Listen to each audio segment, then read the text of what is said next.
Are you staying up at night trying to figure out all the things you need to get done in order to reopen your business?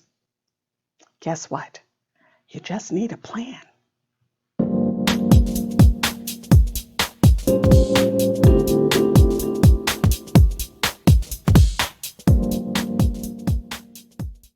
Hi, entrepreneurs. I'm Vicky Brown, and you're in the right place if you want to engage your team, boost your business, and grow your leadership muscle. You know, it looks like we're getting closer to calling our employees back to work and welcoming customers and clients again, which is great. And I know we're all anxious to get back to normal, but you can't deny this is going to be a phased restart. And there'll be quite a few policy and procedures changes that business owners are going to have to develop. But I've put together something to give you a little bit of a leg up, a framework really, to help you put all the pieces together. It's called Restart, Bringing Your Business Back After COVID-19.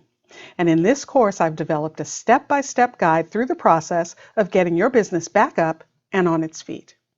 In today's episode, I'm giving you a sneak peek at one of the lessons, specifically on screening procedures for your business. I hope you enjoy. Develop policies for screening employees, visitors, and clients. Some options include temperature screenings and medical self-assessments. Employee medical self-assessments are relatively easy. The employee reads a form outlining target symptoms and self-certifies either verbally or in writing that they're not experiencing any of those symptoms. Temperature screenings are a bit trickier. Normally, temperature screenings would be considered a medical exam and be highly regulated by the Equal Employment Opportunity Commission. But during the pandemic, the EEOC has opened up a narrow pathway for employers to perform temperature screenings on employees. But just because you can do the screening doesn't mean you're released from health privacy laws and requirements. It's critical that you do everything possible to ensure that the screening is performed and results are gathered in as private a way as possible. Some things to keep in mind. Have clear signage indicating that there will be a temperature screening. Definitely practice social distancing during screening for medical as well as privacy reasons. Don't say the temperature reading out loud. Wow, you're right at the margin. Your temperature is 100.2. Don't put the results in a log where others can see. It's best to report the results to Human Resources, or if you don't have HR, they should go directly to senior leadership for safekeeping. Don't pick and choose when and who. If you do temperature screening, do everyone, every day. Don't pick an arbitrary number. Stick to the CDC guidelines. The CDC says a reading of 100.4 or higher is considered a fever. That means you aren't going to deny entry to someone with a reading of 100.3.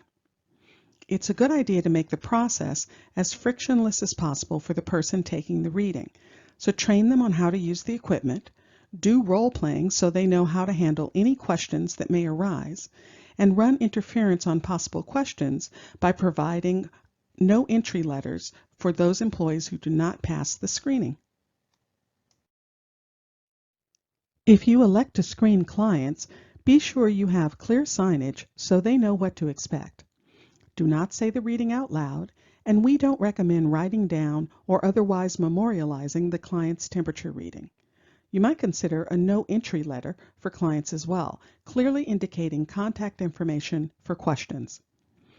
Screening clients can be complicated, particularly when you want to remain friendly and engaging, but also firm.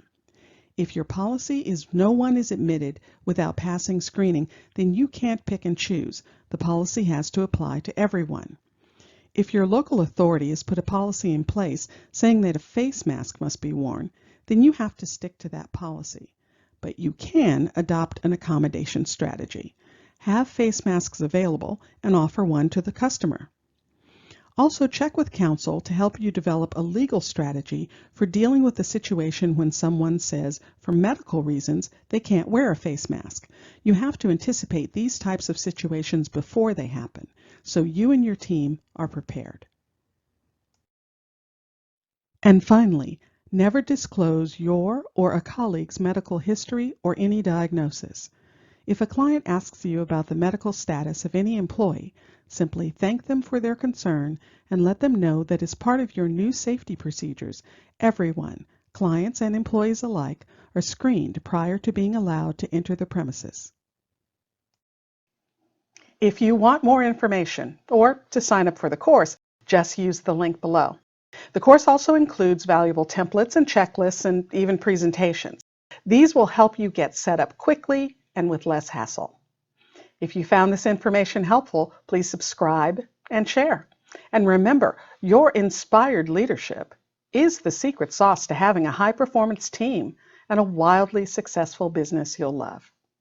I'll see you next time on Leader's Journey.